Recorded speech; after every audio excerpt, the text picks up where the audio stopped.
All right, let's dive in. Today, we're tackling the massive, exciting, and let's be honest, kind of scary journey of taking a business global. We're getting into the nuts and bolts, the international production and finance that really are the engine room of any company trying to make it on the world stage. So you've got a great product, and you're thinking, what's next? Have you ever had that thought that maybe you could be making your product overseas? If that's you, then think of this as your personal roadmap. But first, let's get one thing straight. Making stuff for your home market, that's one thing. Taking your production international, that is a whole different ballgame. All of a sudden, you're not just calling up a local supplier. No, you are juggling complex regulations, currencies that bounce around like a yo-yo, and supply chains that literally stretch across the planet. The complexity just explodes. So, how do we even begin to wrap our heads around it? Well, we're going to break it down into 5 key pieces. First, we'll try to solve the global production puzzle. Then, we'll get into the huge decisions of where and how to build. After that, we'll look at the essential quest for quality, figure out how to tame those wild financial risks, and finally, we'll pull some incredible lessons from the giants who've already paved the way. So let's start with that first piece, the global production puzzle. What really makes this so incredibly different from producing at home? Well, for starters, your customers are completely different everywhere you go. A bestseller in one culture might be a total flop in another. Your supply chain isn't a straight line anymore. It's this incredibly complex web of ships, planes, and customs agents. And then you've got the real wild cards. A sudden dip in a currency can completely erase your profit margin, and a new government can change all the rules on you just like that. Not to mention, every single country has its own unique labor and environmental laws you have to follow to a T. Which brings us right to our second section, where and how to build. Seriously, these are probably the first 2 monster decisions you're going to have to make. So, how in the world do you pick a single spot on the map? It's all about balancing 3 big things. Number 1 is cost, right? That's your labor, your land, your taxes. Number 2 is logistics. How close are you to the people who are going to buy your stuff? Is there a decent port? Are the roads any good? And third, and this is a big one, is stability. Is the government stable? What's the economy like? Is the area prone to, I don't know, earthquakes or floods? Now, take a look at this. At first glance, Vietnam looks like a no-brainer, right? It's cheaper. But this is where people get caught. This is a classic trap. This table doesn't show you the hidden costs. What if Vietnam's factory has more mistakes? Or what if shipping takes an extra 2 weeks? Suddenly, that cost advantage you thought you had, poof, it's gone. Cost is just one piece of this giant puzzle. And once you've wrestled with where, you have to decide how. And this leads to one of the all-time classic business questions. Are you going to build it yourself, or are you going to pay someone else to do it for you? The old make or buy dilemma. Let's say you decide to make it in-house. The big win here is control. You get total, absolute control over the quality of your product and your intellectual property, your secret sauce. It's safe. But the downside?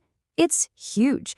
You're talking about a massive upfront cost, and you're pretty much locked in, which makes it hard to pivot if the market changes. Now flip that coin over. You can buy it. You can outsource. It's the exact opposite picture. You need very little money to get started, and you're super flexible. Don't like your supplier? Find a new one. But the trade-off is giving up control. You have less say over quality, and there's always that nagging risk that someone might just copy your secret sauce. Okay, so you've picked a spot, you've chosen a strategy. Now for part 3, the quest for quality. How do you guarantee your products are top-notch, no matter if they're made in Taiwan or Tennessee? The first tool you absolutely have to know about is lean manufacturing. The idea behind it is so simple, but so powerful.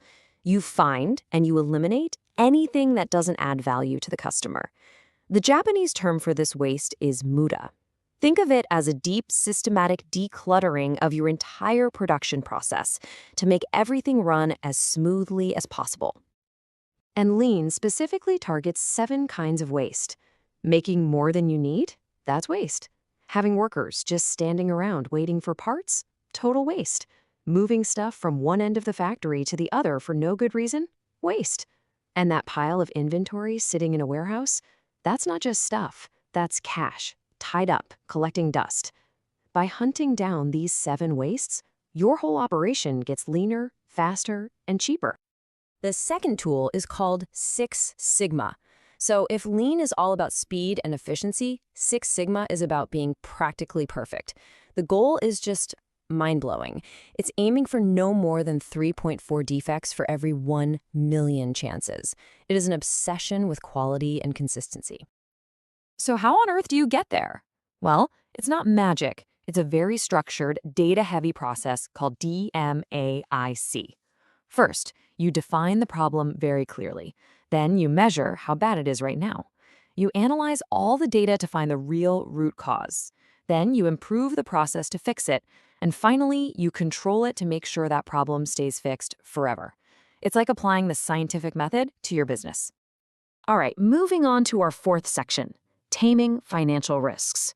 Because listen, you can have the best, most efficient factory in the world, but if you can't manage your money across borders, you are in a world of trouble. And a huge piece of that is currency risk. It basically comes in 3 main flavors. You've got transaction risk. That's the danger that the exchange rate moves against you between the time you sign a deal and the time you actually get paid.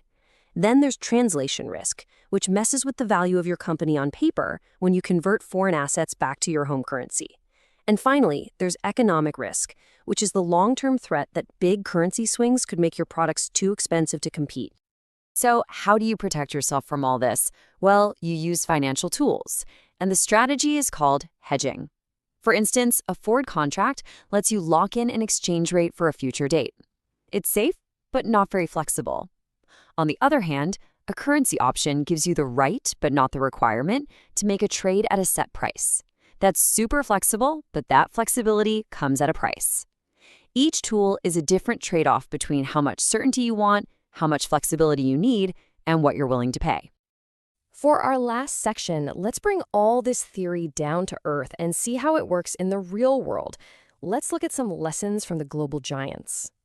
First, let's look at Toyota, the undisputed masters of lean manufacturing.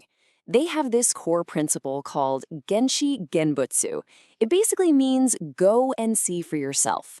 The idea is you cannot solve a problem sitting in a boardroom looking at a spreadsheet. You have to get up, go to the factory floor, see the problem with your own 2 eyes, and talk to the people who are dealing with it. It's such a simple, powerful idea.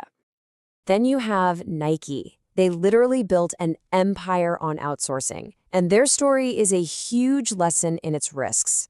Back in the 90s, they got hammered by a massive crisis over terrible labor conditions at their suppliers.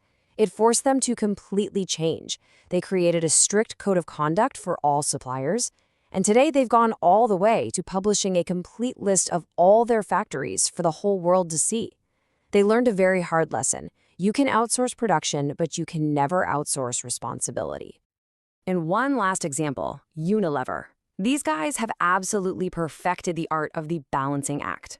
Their whole strategy is global integration with local responsiveness. What does that mean? It means they have strict global standards for quality, but they adapt pretty much everything else, the products themselves, how they're made, the materials they use, to fit the specific tastes and needs of more than 100 different local markets. It is the ultimate global-local strategy. So, there you have it. We've walked through the puzzle of global production, the big strategic choices, the tools you need for world-class quality, the financial minefields, and the lessons from the companies that have done it best.